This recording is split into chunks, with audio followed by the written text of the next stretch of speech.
Aujourd'hui dans les églises locales, la plupart des femmes, quand elles viennent à l'église, elles regardent l'homme de Dieu pas comme un homme de Dieu, mais comme un homme. Des fois, il y a des gens qui disent, mais pourquoi cette femme-là ne respecte pas le pasteur? Calmez-vous, elle sait pourquoi. Tu viens dans le ministère de ton ami, tu dis, oh, mais pourquoi cette petite-là ne te respecte pas? Il faut enseigner sur le leadership, hein? Il faut enseigner. Reste calme. Si tu vois une femme ne pas respecter son leader, quelque chose est en dessous. Aujourd'hui, on a des hommes de Dieu qui banalisent tellement la sexualité, l'immoralité sexuelle, qu'ils flirtent avec les femmes fidèles au téléphone. Un nouveau système qu'on vous a donné, Facebook et les autres, flirter avec les femmes par téléphone. Tu ne l'as jamais touché, mais tu as déjà touché par ton téléphone. Homme de Dieu, il y a quel type d'image dans ton téléphone? Est-ce que tu peux me donner ce téléphone-là? Est-ce qu'on pourra l'ouvrir?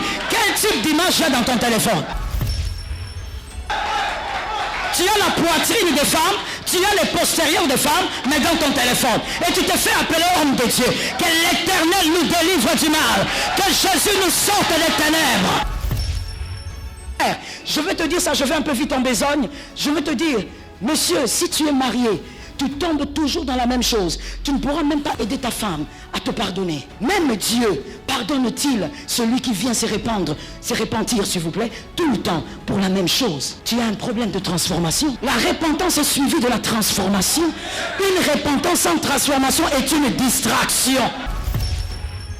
Le péché avec lequel tu joues, ce péché-là a un projet. Le péché avec lequel toi tu banalises. Tu crois que tu as bien aliéné cette fille. Elle ne parlera jamais. Oh, le problème, c'est pas la fille. Le problème, c'est la chose qui est derrière ce péché. Et cette chose a un projet contre ta vie. La gente féminine à l'église, comme je disais, elle est devenue compliquée. Trop de filles incrédules dans l'église. Trop de femmes incrédules. Monsieur, la femme avec qui tu avais couché ne pourra plus jamais croire en Jésus convenablement. Tu as touché au salut de quelqu'un. Je ne sais pas si tu comprends la gravité. Madame, permettez-moi de vous parler aussi durement aujourd'hui. Supportez-moi, mesdames. Vous qui êtes mariés à des hommes de Dieu. Que ton mari pêche dans l'impudicité, que tu lui pardonnes, c'est bien. C'est terriblement biblique. Mais réfléchissez aussi, vous deux. Comment vous allez faire pour retravailler l'âme de cette fille-là? Parce que généralement, les femmes, lorsqu'elles sont mariées aux hommes de Dieu, et ton mari vient confesser qu'il a commis l'adultère, c'est toi qui as mal, évidemment. Mais tu te focalises sur toi et sur ton mari. Je te pardonne, que personne ne sache. Oui, mais il y a une troisième personne au milieu de cette histoire. Je sais que ça pique, mais il faut que je dise la vérité. Dans cette histoire, il y a cette fille-là, qui est peut-être bébé spirituel. Est-ce qu'elle ira encore au ciel? Quand vous êtes focalisé sur votre ministère, il faut protéger, couvre-moi. Ça, ce sont les hommes. Couvre-moi. Toi aussi, la femme, plus qu'une maman poule. C'est bien. Je dis encore ici que ce n'est pas mauvais. C'est une grande valeur. Mais va au-delà de ton pardon. La troisième personne là, quel est finalement le sort de son salut?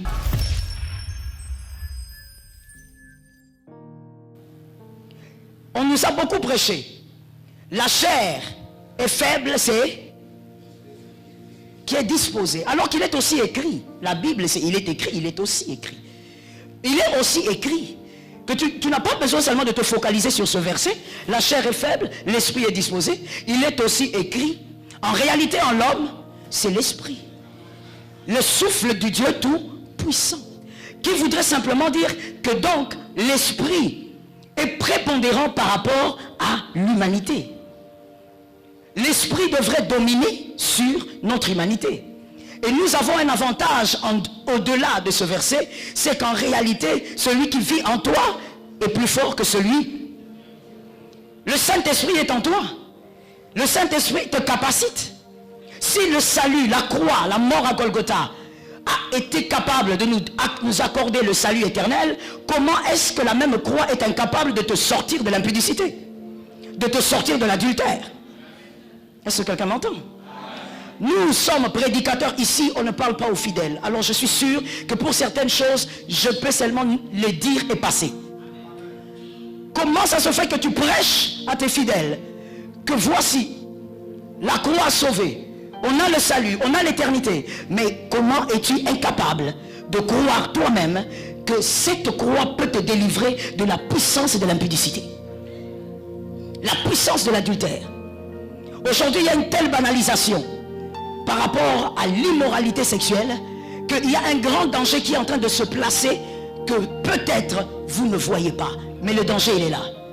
Il y a un monstre qui est en train de se nourrir qui va ravager l'église si aujourd'hui certains leaders ne se lèvent pas par l'onction et par la connaissance. Mais au-delà de l'onction et de la connaissance, il faut aussi la décision. Est-ce que quelqu'un m'entend? Cette gangrène, voici ce que cette gangrène a fait. J'ai relevé quelques points que cette gangrène a fait dans l'église francophone et dans les églises locales. La première chose qu'elle a faite, cette banalisation, elle nous a dénudés devant Pharaon. Devant Pharaon, nous sommes nus. Devant les païens, les autorités, nous n'avons plus aucune valeur. Alors que Joseph, il était banalement habillé en prison. Mais devant Pharaon, il était habillé autrement. Est-ce que quelqu'un me capte? Lorsqu'on a pris Joseph pour le sortir de la prison, c'était une autre tenue, ce n'était pas la tenue de la prison. Mais aujourd'hui, les païens, que ce soit les hommes politiques et autres, les païens en général, l'homme de Dieu n'a plus son mystère, son mystique n'a plus de valeur. Pourquoi? À cause de l'impudicité. Est-ce que je choque quelqu'un? Ça fait mal quelque part? Ça doit faire mal. C'est pourquoi je vous ai dit, permettez-moi de vous tutoyer ce matin. Et s'il y a des mineurs, que les mineurs sortent déjà. Parce que je suis à l'introduction. Je ne veux pas qu'on dise, cette dame est venue, elle a parlé, mais elle n'a pas vu les enfants. Je préfère vous demander de sortir les enfants. Merci, pasteur. Comment voulez-vous que devant Pharaon, nous sommes nus? Comment vous demandez des audiences aux hommes de Dieu, alors que selon la parole de Dieu, c'était à eux de demander des audiences? Comment vous demandez des audiences aux hommes politiques, alors que selon la parole de Dieu, c'est à eux de demander des audiences? Lorsque Élie se présente devant le roi, c'est parce que c'est le roi qui a besoin de lui. Lorsqu'Élisée se présente devant le roi, Akab, il a tellement peur, parce qu'il connaît le kabod, l'aura d'Élisée. Mais aujourd'hui, un homme de Dieu qui va toquer à un bureau, tu vas rester là pendant 2 heures. Pourquoi? Tu es nu. Le pouvoir de l'impudicité est enterré tellement au milieu des hommes de Dieu que ça a déchiré nos vêtements. De rien, homme de Dieu. Parce qu'au moins vous m'entendez. Je sens l'intimidation de ce côté. Mais ça ne marchera pas. Ça ne marchera pas. Ah, si je me laissais intimider, je n'aurais jamais pris le micro. Non, non, non. C'est passé ces choses-là. Nous sommes nus devant les hommes de Dieu. Sans vêtements, devant plutôt les hommes politiques. Nous n'avons pas de vêtements.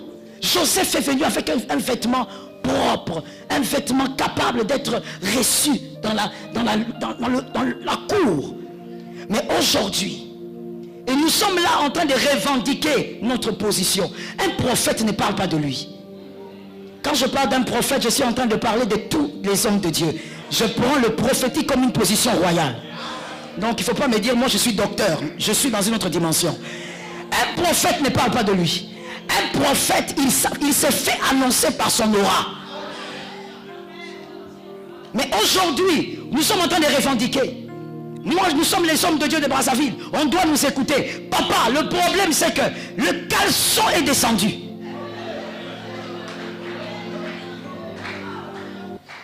Et aujourd'hui, on fait croire à la génération montante que ce n'est pas un problème. Ça peut matcher avec le ministère. N'oubliez pas, s'il vous plaît, qu'on aura besoin de vous. Mais il y a des choses qui doivent vous précéder. Est-ce que quelqu'un m'entend? Le ministère se bâtit par l'onction. L'onction se répand par la réputation. Avant que je ne vous voie, c'est votre réputation qui va vous précéder. Avant que je voie votre visage, c'est votre réputation qui va vous précéder. Let us talk about something. Et parlons-en. Joseph, en réalité, qu'est-ce qu'il a sorti de la prison? Qu'est-ce qui a créé la convocation de Pharaon? C'est sa réputation. C'est sa réputation. On a parlé d'un homme qui avait fait. On a parlé d'un homme qui avait réalisé. C'est sa réputation. La chose qui a sorti Joseph de la prison, c'était donc la réputation.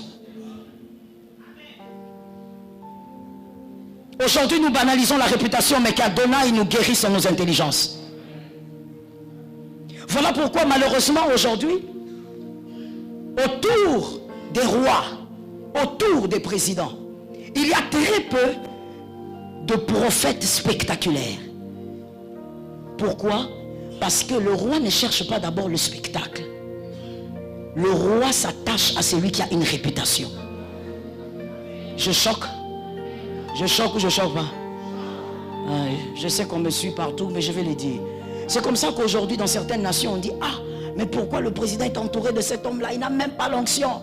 Toi, tu as l'onction. Comment tu n'es pas arrivé là-bas? Comment le président s'entoure des gens comme ça? Il n'a même pas le prophétique. Hein? Il n'a pas les yeux. Toi, tu as les yeux. Comment tu n'arrives même pas dans le couloir? Avec tes yeux d'aigle, tu n'arrives pas dans le couloir. Mon frère, entre dans le couloir du roi. Mais pour y entrer, il faut que ta réputation t'introduise. Le don ne suffit pas. Je dis à un serviteur, le don ne suffit pas. Que les jeunes serviteurs me donnent la main. Le don ne suffit pas. Non, mais comment il a fait pour être connecté à tel ministre? Ce n'est pas le don qui a connecté. Oh, je t'assure. Si c'est le don, il y en a tellement. Au-delà du don, le ministre a regardé quelque chose que les autres n'ont pas. Donner le numéro de téléphone aux gens, ce n'est pas suffisant. Parler du cinglé de la personne qui est venue dans un culte. Mon frère, lui-même connaît son cinglé. Mais bref, parler de son cinglé, ce n'est pas suffisant. Il faut que ton caractère te permette de rester à côté du roi. Ta réputation.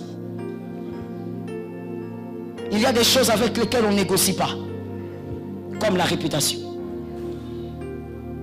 Cette gangrène, la deuxième chose que j'ai constaté qu'elle a fait à l'église, elle a monstrifié la jante féminine dans l'église. La jante féminine a été monstrifiée. C'est-à-dire, aujourd'hui dans les églises locales, la plupart des femmes, quand elles viennent à l'église, elles regardent l'homme de Dieu pas comme un homme de Dieu, mais comme un homme.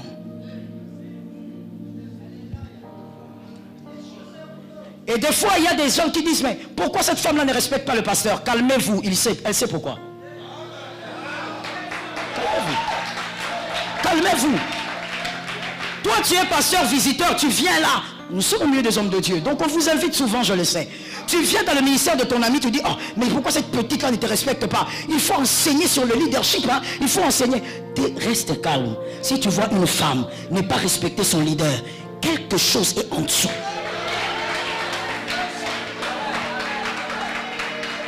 Aujourd'hui, on a des hommes de Dieu qui banalisent tellement la sexualité, l'immoralité sexuelle, qu'ils flirtent avec les femmes fidèles au téléphone. Le nouveau système qu'on vous a donné, Facebook et les autres, flirter avec les femmes par téléphone. Tu ne l'as jamais touché, mais tu as déjà touché par ton téléphone. Dans ton téléphone, homme de Dieu, il y a quel type d'image? Dans ton téléphone, est-ce que tu peux me donner ce téléphone-là? Est-ce qu'on pourra l'ouvrir? Quel type d'image il y a dans ton téléphone? Tu as la poitrine des femmes, tu as les postérieurs des femmes, mais dans ton téléphone. Et tu te fais appeler homme de Dieu. Que l'Éternel nous délivre du mal. Que Jésus nous sorte des ténèbres. Est-ce que quelqu'un me capte? Est-ce que quelqu'un me capte? Je ne fais pas partie des serviteurs de Dieu qui pensent qu'il y a tellement le mal que le bien est petit. Non, moi je crois qu'il y a beaucoup d'hommes de Dieu qui sont encore intègres. Mais seulement ces hommes de Dieu ne sont pas connus. Alors je prie au nom de Jésus qu'Adonai crée la visibilité de ton ministère afin que l'on sache qu'on peut servir Dieu dans la sainteté. Donne-moi la main. On peut servir Dieu dans la sainteté. Aujourd'hui, qu'est-ce qu'on enseigne à ces jeunes gens? Sers Dieu, mais si tu tombes, relève-toi. Moi, je te dis, sers Dieu, évite de tomber. Résiste au nom de Jésus. Est-ce que je peux expliquer un mystère que moi j'ai compris depuis que je crois, depuis que je crois 16 ans ou 17 ans. Regardez ce que moi j'ai compris par rapport à ce verset-là. J'avais 16 ans que je l'avais capté. Le juste tombe 7 fois. Mettons que ça c'est le piège du juste. Il tombe, la Bible dit 7 fois. Ici, quand on parle du juste, on ne parle pas de celui qui est saint, parce que personne n'est saint. Nous sommes justifiés par le Christ. Quand on dit le juste, on parle de celui qui est sanctifié par le Christ. Et donc, sanctifié par le Christ, le juste tombe. Une fois, il s'élève. S'il est sanctifié par le Christ, et s'il a comme Christ la lumière à ses pieds et la lampe sur son sentier, normalement, il tombe, il se relève. Celui qui tombe dans le même péché au même endroit n'est pas juste. Tu es un pécheur. Tu es un pratiquant du péché. Parce que le pécheur, c'est qui? Nous, dans la nouvelle alliance, excusez-moi si c'est ça que vous prêchez, nous, dans la nouvelle alliance, nous ne sommes pas des pécheurs. Dire du haut de la chair que nous sommes pécheurs, répentez-vous, c'est anti-biblique. Parce qu'un pécheur, c'est le pratiquant du péché. Et je ne pratique pas le même péché. Donc je ne suis pas pécheur. Mais toi, tu es quel juste? Tu tombes avec la femme là qui est claire dans ton église. Tu te relèves le soir. Après 3 jours, tu tombes encore avec la fille noire. C'est quel type de juste qui tombe cette fois? Voici ma compréhension, et vous êtes des hommes de Dieu. Si vous n'êtes pas d'accord, je vous le concède. Quand on dit le juste tombe cette fois, does mean que je tombe aujourd'hui dans le mensonge, je me relève. Saint-Esprit, donne-moi la force. Il m'aide et j'avance. J'abandonne le mensonge. Je tombe dans, je ne sais pas, l'hypocrisie. Je me relève. Saint-Esprit, délivre-moi de l'hypocrisie. Je tombe dans l'impudicité, je me relève. Saint-Esprit, délivre-moi de l'impudicité. Je tombe dans choses différentes et je me relève. Je vais à l'image de Jésus. Je deviens comme Jésus.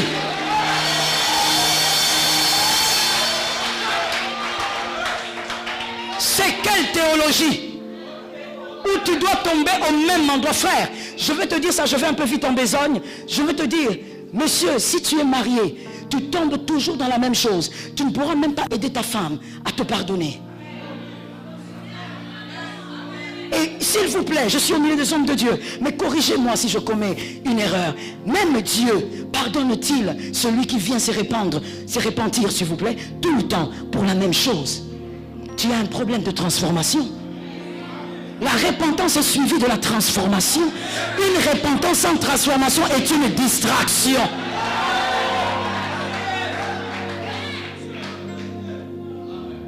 Est-ce qu'avec toute humilité, quelqu'un peut me dire distraction?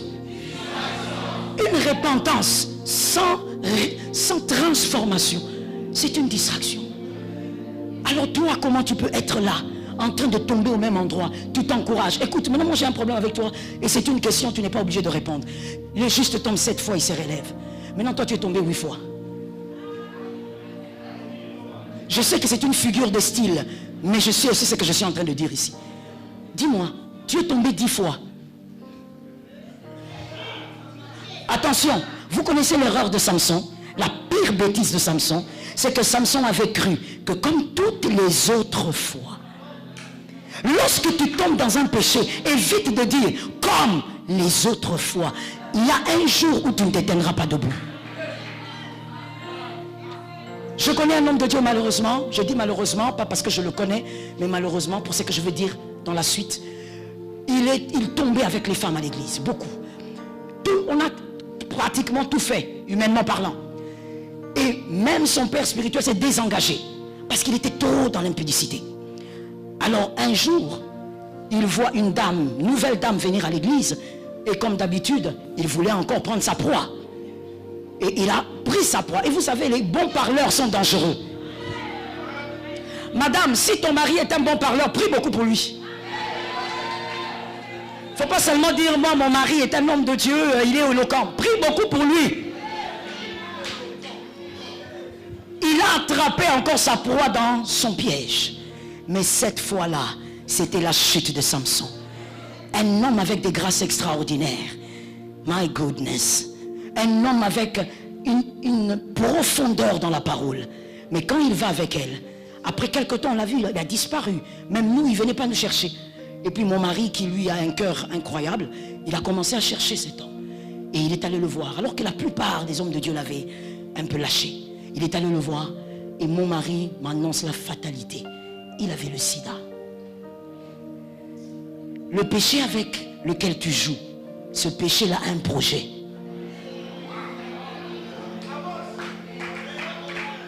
Le péché avec lequel toi tu banalises, tu crois que tu as bien aliéné cette fille, elle ne parlera jamais.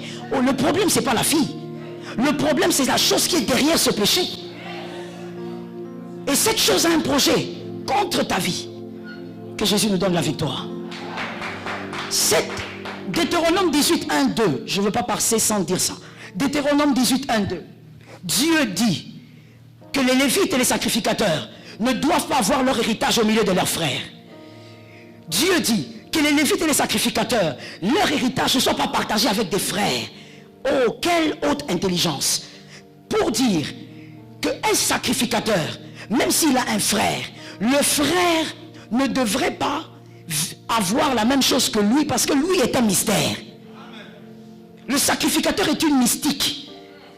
Et comme on l'a déjà dit quelque part ici, il faut préserver le mystique du sacrificateur. Donc même si tu as ton grand frère, Dieu avait dit que ceux qui sont mis à part ne partagent pas l'héritage. Il y aura un manque de respect. On va commencer à s'arracher l'héritage alors que l'autre est sacrificateur. Il est consacré. Il est écrit qu'il a fait de nous un royaume.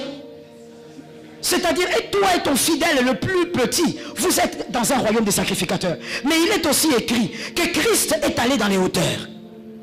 Il a pris des hommes et il en a fait des dons aux hommes. Donc, au milieu des sacrificateurs, il y a encore une sacrificature. Qui sont les 5 ministères? Tu fais partie de cette sacrificature. Et donc ton mystique doit rester. Ton mystère doit rester. On doit te voir et craindre. Quand on te voit, tu inspires la crainte de Dieu. Est-ce que quelqu'un m'entend? Il ne faudrait pas que le monde, les païens, aient l'impression que tu portes un nom, mais tu ne reflètes rien du tout. La gente féminine à l'église, comme je disais, elle est devenue compliquée. Trop de filles incrédules dans l'église. Trop de femmes incrédules. Monsieur, la femme avec qui tu avais couché ne pourra plus jamais croire en Jésus convenablement. Tu as touché au salut de quelqu'un. Je ne sais pas si tu comprends la gravité. Madame, permettez-moi de vous parler aussi durement aujourd'hui. Supportez-moi, mesdames. Vous qui êtes mariés à des hommes de Dieu. Que ton mari pêche dans l'impudicité, que tu lui pardonnes, c'est bien. C'est terriblement biblique. Mais réfléchissez aussi, vous deux. Comment vous allez faire pour retravailler l'âme de cette fille-là?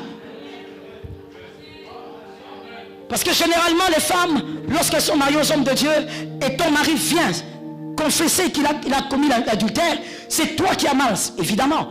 Mais tu te focalises sur toi et sur ton mari. Je te pardonne, que personne ne sache. Oui, mais il y a une troisième personne au milieu de cette histoire.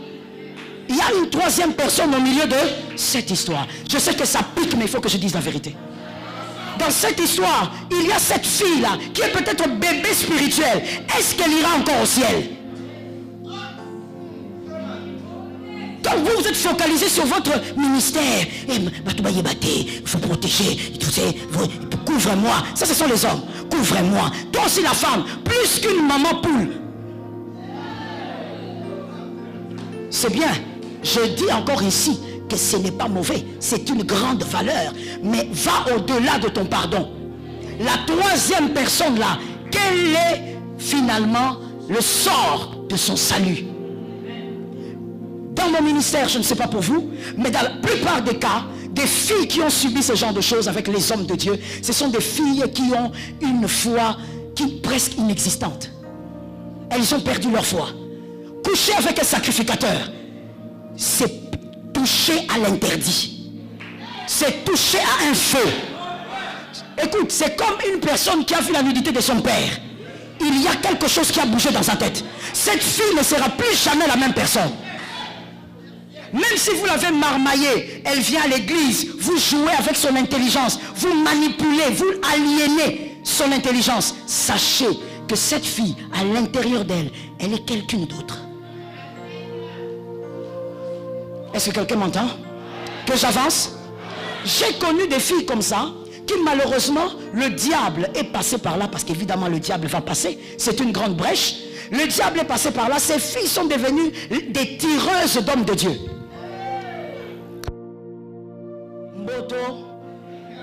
Voilà, c'est ce nom-là que j'avais entendu. Répète un peu le nom là. C'est ce nom-là que j'avais entendu quand il parlait. Et c'est comme ça qu'il nomme les femmes de son église. Et quand il dit il y a une baleine, c'est qu'il y a une belle femme qui est venue. Quelle banalisation d'un mal qui détruit jusqu'à la racine. Le diable est allé s'asseoir dans certains temples.